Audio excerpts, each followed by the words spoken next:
My name is Dr.Otive Igbuzor. I'm the Executive Director of the African Center for Leadership, Strategy and Development, and also a member of the UN Secretary General's Network of Men Leaders to End Violence Against Women. How did you come to believe and get involved in gender equality agendas?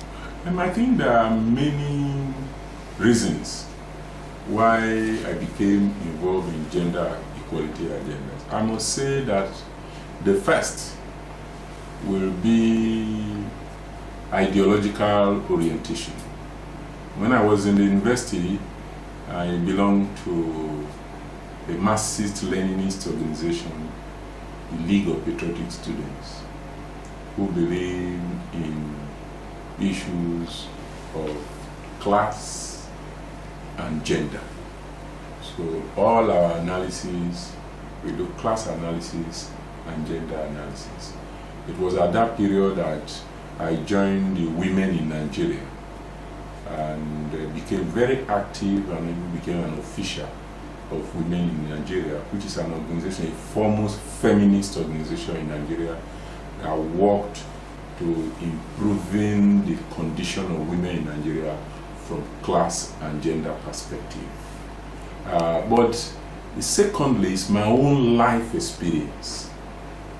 My father died when I was just 6 years old, and I was raised by my mother, who was a very strong woman, a woman leader, who even amongst his peers, in my mother's family, they cannot hold any meeting without my mother's presence.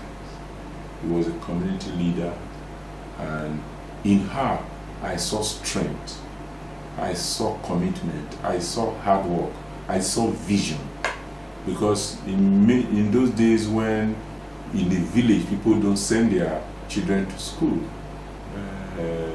my brother and I were sent to school by my mother against, all odds and with us for sort of commitment. So for me, my mother did what many men could not do.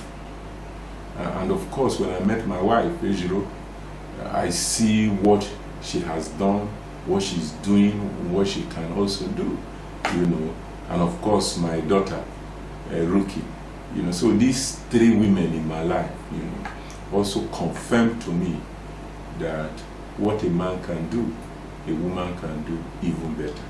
And of course, my Christian faith also reinforces gender equality, because the Bible in many places says there is no Jew, there is no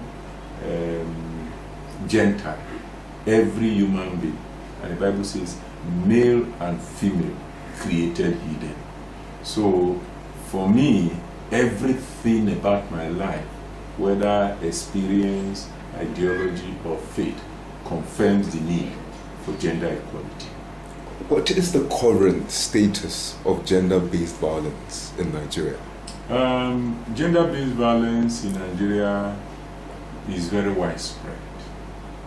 And the last report, gender report that was released, indicated that 1 out of every 3 Nigerian women have been subjected to one form of violence or the other. So gender violence is so prominent, and we see increasing reports, some of them very embarrassing, of old men raping children less than 1 year. So it is really a very, very embarrassing situation, a very tough situation that Nigerian women are facing today. And all kinds of violence are being associated with Nigerian women today. I think some of your comments cut into the next question we're about to ask, or I'm about to ask rather.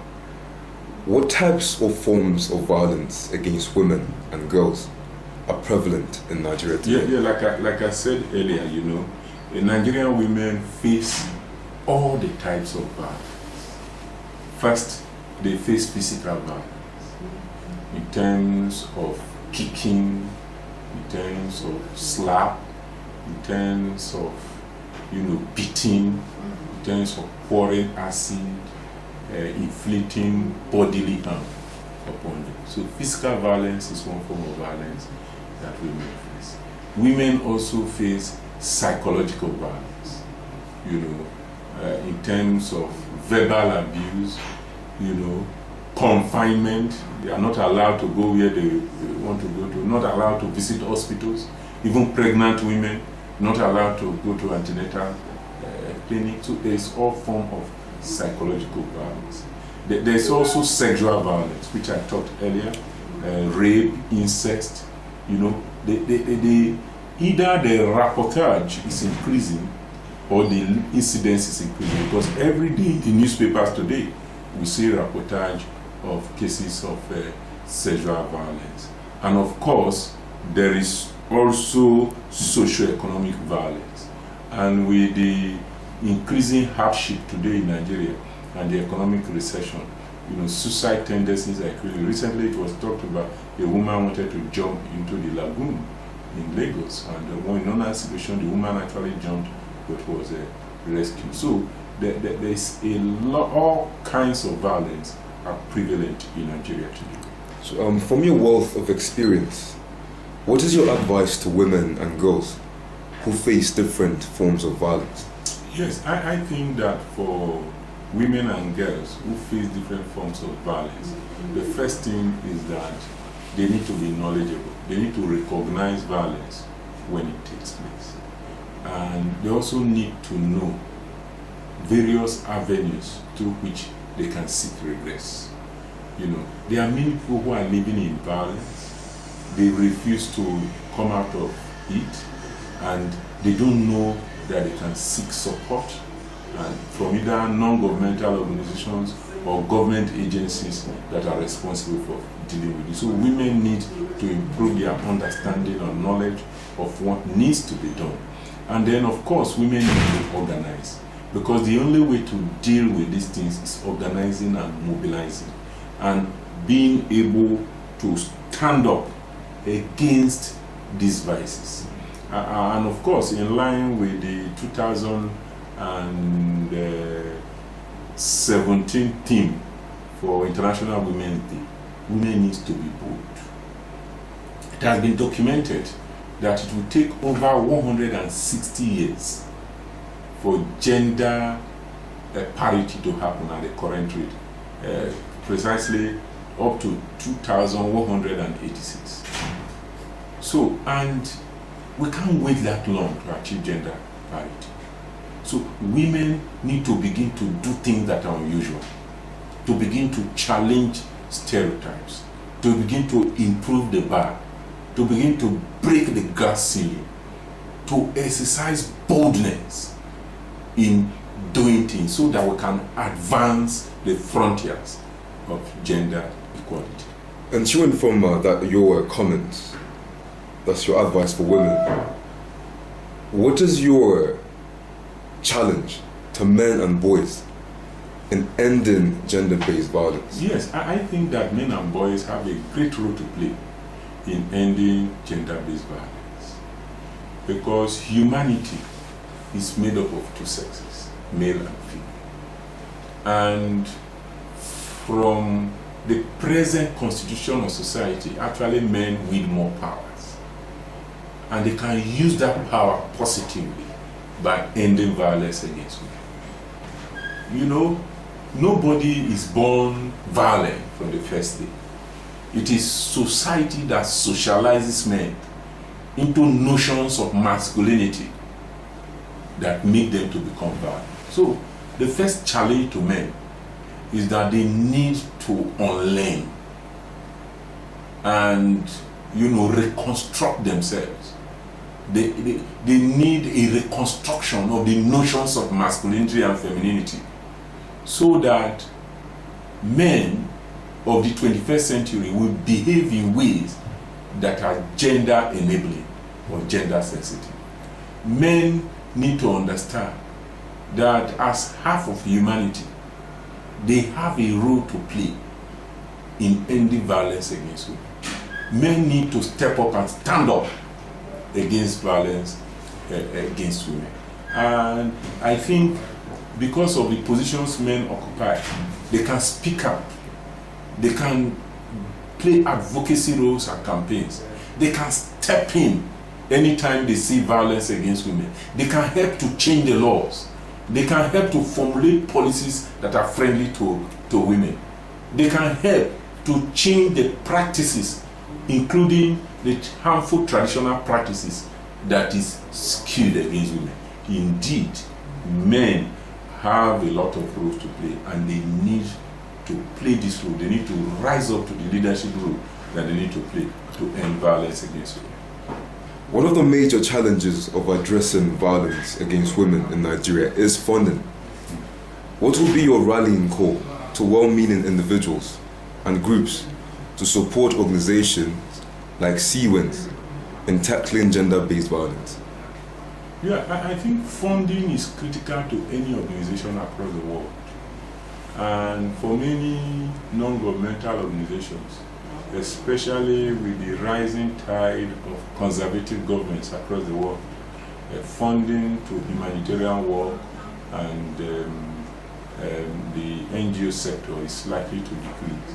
It is only organizations that are agile, that are adaptable, that are resilient, that are result-based that will survive. So for organizations like CWIN, the first point is to position the organization to be able to attract funding. And how do you position the organization? You position the organization by making sure that the strategy of the organization is right, that is based on a correct contextual analysis of the world and the country in which they are operating, a correct appreciation of the role of various stakeholders, and then a correct analysis of the organization itself, and then you'll be able to have a strategy that will appeal to all stakeholders. That's the first point that needs to be done. Then secondly, the organization needs to have the right kind of people that will understand the mission, vision, and values of the organization and have the right skills and competence to be able to move the organization forward. Then of course they have to have operations that will be able to do this. Once they have it, with a specific role of funding, they can now do a good, mapping of our valuable sources of funds and then devise ways to attract this fund. And for them to do that, they need to build a track record. And you build your track record in many ways. Once you have the foundational documents well packaged, then you begin to carry out activities that are well documented.